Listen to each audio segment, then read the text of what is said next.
Matapos ipasa ng Kamara ang 200 pesos na dagdag sa minimum wage, nagbabala ang ilang business group sa posibleng epekto nito, lalo na sa mga maliliit na negosyo.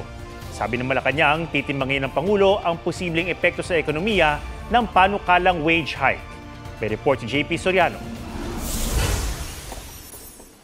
Pag-asa ang hatid ng paglusot sa Kamara ng House Bill 11376 o panukalang 200 pesos daily wage increase para sa mga minimum wage earner sa pribadong sektor para kina Jerry at Ivan.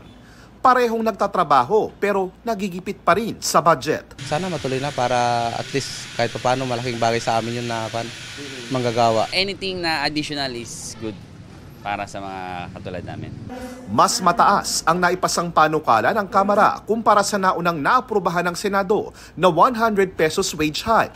Kailangang pag-isahin ang bersyon ng Kamara at Senado sa Bicameral Conference Committee. Pero mas mabilis kung i-adapt na lang ng isa ang kabilang panukala para diretsyong mapalagdaan kay Pangulong Bongbong Marcos. May alinlangan dito si Senator Joel Villanueva, ang chairman ng Senate Committee on Labor, Employment and Human Resource Development. Parang ang tingin natin, pag nangyari yan, diretsong veto. Diba? So, yun yung kailangan din nating pagtuunan ng pansin kung i-adapt natin yan. Kasi for us, we still believe na yung 100 is most convenient and practical.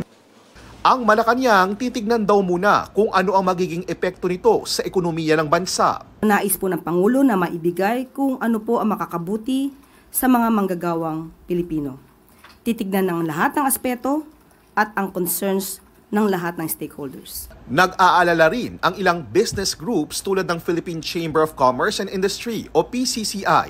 Anila ang wage hike ay magdudulot ng mas mataas na labor cost na magreresulta ng pagtaas ng presyo at inflation. Ganyan din ang tingin ng Makati Business Club, bagamat di raw sila tutol sa aumento sa sahod. Naniniwala silang ang regional wage boards ang dapat tumalakay tungkol dito. Sabi ng Employers Confederation of the Philippines, ang mga maliliit na negosyo na may 10 at mas kaunti pang manggagawa ang pinaka-maapektuhan. Yung micro, kung minsan pasweldo lang linggo-linggo, paiyakan pa sa kahit sa tukayan. Nung Christmas, magbibigay ng mandatory bonus, marami na may problema, hindi makapagbigay. Tataasan mo ng ganun kalaki? Ngayon pa lang, nag-iisip na ng paraan ang maliliit na negosyante. Wala na tayong magagawa. Pipilitin natin magdagdag na lang ng magdagdag tayo ng sales. Kung hindi, magkuha tayo ng ibang items. Para naman sa National Wage Coalition na binubuo ng ilang labor groups, makasaysayan ang paglusot ng panukala sa Kamara. Sakali kasing maisabatas, ito ang unang legislated wage increase sa loob ng 36 na taon.